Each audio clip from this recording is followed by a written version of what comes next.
ചില ആളുകളിൽ താഴത്തെ പല്ല് ഫ്രണ്ടിലും മുകളിലത്തെ പല്ല് ബാക്കിലും നിൽക്കുന്നത് നിങ്ങൾ കണ്ടിട്ടുണ്ടാവും. ഇതിനെയാണ് നമ്മൾ ക്രോസ് ബൈറ്റ് എന്ന് പറയുന്നത്.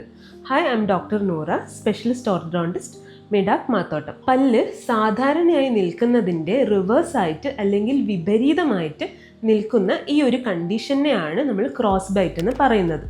ഇതുപോലെ കുട്ടികളിലാണെങ്കിൽ നമുക്ക് കാറ്റ്ലൻസ് അപ്ലയൻസ്, മയോ ഫങ്ഷണൽ അപ്ലയൻസ്, ഓർത്തോപീഡിക് അപ്ലയൻസ് അല്ലെങ്കിൽ എക്സ്പാൻഷൻ അപ്ലയൻസ് ഒക്കെ യൂസ് ചെയ്തിട്ട് കറക്റ്റ് ചെയ്യാം. ഇനി ടീനേജേഴ്സിലാണെങ്കിൽ ബ്രേസസിൻ്റെയോ അലൈനേഴ്സിൻ്റെയോ ഇലാസ്റ്റിക്സിൻ്റെയോ സഹായത്തോടെ നമുക്ക് ക്രോസ് ബൈറ്റ് കറക്റ്റ് ചെയ്യാം. ഇനി മുതിർന്നവരിലാണെങ്കിൽ സ്കെലിറ്റൽ ക്രോസ് ബൈറ്റ് ആവുകയാണെങ്കിൽ നമുക്ക് സർജറിയിലേക്ക് പോവേണ്ടി വരും. ഇത് ഏർലി കറക്ഷൻ ചെയ്തിട്ടില്ലെങ്കിൽ ജോ അലൈൻമെൻറ്റിനുള്ള വ്യത്യാസങ്ങൾ വരും. അപ്പം മുകളിലത്തെ താടിയെല്ലിൻ്റെ വളർച്ചയെ ഇത് ബാധിക്കും. അപ്പം ഏറ്റവും നല്ലത് എന്താണ്? ചെറിയ പ്രായത്തിൽ തന്നെ ക്രോസ് ബൈറ്റ് ഡിറ്റക്റ്റ് ചെയ്ത് കറക്റ്റ് ചെയ്യുന്നതാണ്. അല്ലെങ്കിൽ നമുക്ക് ഫർദർ കോംപ്ലിക്കേഷൻസിലേക്ക് പോവേണ്ടി വരും, സർജറീസ് ഒക്കെ ചെയ്യേണ്ടി വരും.